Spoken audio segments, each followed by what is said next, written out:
everybody, and welcome back once again. Another edition of Inside the Headset. It's week 9. It's game 9. On the phone with me is the head coach of the William Blount Governors, Coach Philip Shadowens. How you doing, Coach Shad? I'm doing great. Last Friday night, you got into a little matchup with the Maryville Rebels and took a loss of 42-0. Talk a little bit about the game. Well, we're not, like you say, exceptionally hard. We know we're down 28-0 in half. Really had some opportunities throughout the first half. Had them punt a couple of times, got down the red zone, dropped one in the end zone on the fourth down. When it was 14-0, we get to 14, we could have got to 14-7, and unfortunately, we just didn't make a play. But, I thought I saw a lot of good things for our kids, and people say, well, Lord have mercy, that don't sound like it was a very good game. But, I've watched them play time field and be up 42-3 at half. I've seen them against Dobbins Bend and be up, 42 points, with 6 minutes left in the second quarter. And our kids competed like heck, to be honest with you. And so I was pleased with the effort. We just, we're not in a position that we can afford very many mistakes at all. We don't have to play perfect football, but we've got to play, pretty close to it against, it used to be in a game with somebody that's that good. And we just made too many mistakes. So we had one turnover, which was one too many, but we protected the ball pretty well for the most part. And got quite a few first downs, were able to run the football fairly well. Had a tough time blocking in our pass protections and just wasn't able to make enough plays. But we're on to the next one. I saw a lot of good things. I think our kids and our fans saw some good things from the competition and learned a little bit about ourselves. And so now we're on to the next one. We're looking forward to this Friday night. Well, overall, I saw a couple of clips, and it seemed like, other than they are very good at what they do. It seemed like y'all were flying to the ball. You were trying to do the best you can, and they're going to run a precise route. If it's a 10-yard route or the end zone catch or whatever it is, they're going to run it, and they're going to run it very well. But it just seemed like to me, you were flying to the ball. You were trying to get after it, and you were trying to lay some licks. No, our kids play physical football, and we couldn't get off the field. We had them in some third down situations. We had 2 third downs on the first drive of the game that we simply couldn't get off the field, and there was really mistakes on our part. They did a good job of taking advantage of that, but just not being in the right spots on third downs. And having a couple third longs, and they were able to run up, we're inside deer crowd. So we're supposed to have somebody, that's a zone, and we're way too deep in the zone. And just little mistakes. But I was pleased with our effort. I was pleased with our physicality. We tackled better. We didn't tackle as well as I wanted to, but I saw some improvement in our tackling. Still got a ways to go, but we competed. Let's be honest. Maryville's a really good football team, but they're just a bunch of high school kids, just a bunch of good. Maryville has a bunch of good high school football players. That's what they have, and they got a couple of kids that are pretty good-sized prospects. But for the most part, they're just all good high school players, and that's what they depend on, and that's what they utilize every single year. Hardly ever do they have 4 or 5 kids signed Division I. They usually have 1 or 2, and so.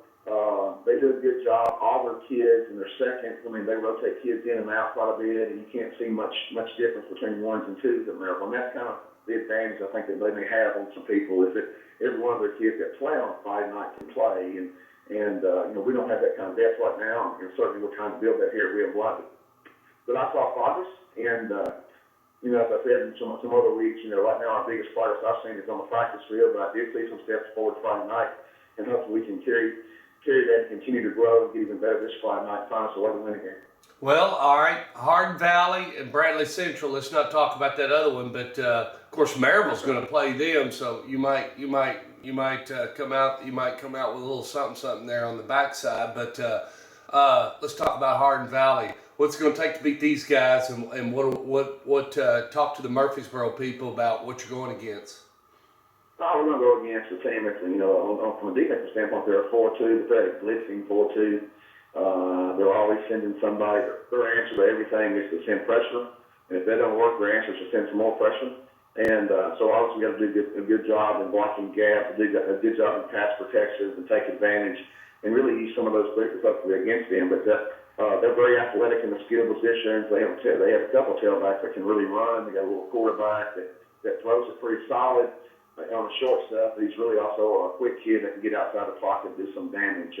So they're athletic, but on offense, what they like to do the most is like to run off-tackle power, they like to run isolation, they like to run outside zone, and you stop those 3 plays, then there has to be things that they don't really like to do as much. But they're a downhill running football team, and And so certainly we have to, do a good job of fitting it right, doing a good job of playing physical football. And if we're able to do that, then we'll be in the football game and have a chance to win Friday night. And I expect that. I mean, I think our kids will take another step forward, and I'll be exceptionally disappointed if we don't.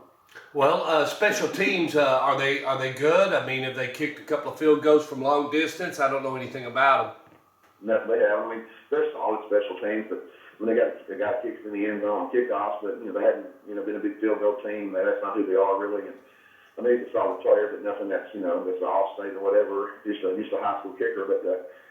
They do have weapons in the return game because they do have athletes all over the field, and they try to play very physical football, and sometimes they get overly physical and get some penalties along the way, and so it's one of those games where if we can protect the football, we need to win the special teams game, which we did early in the year. We haven't been doing that lately. We haven't been very good on special teams at times in the last 3 or 4 games, and we've got to get better there. But if we can win that part of the game, then you start getting penalized because Hardin Valley does get some penalties at times, and we have to make them earn everything that they get. We can't give things away. And we got to make them drive 10 or 12 plays if they can do that without making a mistake and not give up, easy plays, and once again not give up yardage for penalties. And so it's one of those things that we have a legit opportunity to win a football game. Of course, I believe that about every Friday night, to be honest with you, but certainly I do think they have a legitimate chance to win a football game. We have to go out and play our style of football, which is running and throwing football, and we have to tackle well on defense and win the special teams. If those things occur, then we invite to have a good night Friday night. Injury-wise, how'd you come out Friday night? Are you okay, Shad? I bet you've been all year long, to be honest with you. Didn't have one injury. It was a physical game, so it's kind of surprising that, no real bumps and bruises even. Just, I think everybody was intense Friday night. I think both teams were, kind of excited about playing each other. It's a rival game, and, kids play youth ball together. And so we were fortunate. I think there was, nobody came out with any injuries. Well, good. 7:30 will be the kickoff, and you're traveling over there, right? Absolutely. About 30 minutes away from William Blunt. We're going down to Hardin Valley. Looking forward to that. Can't wait for Friday night to get here. All right. Join Coach Shad and the William Blunt Governors as they travel over to Hardin Valley. 7:30 kickoff. Y'all be there.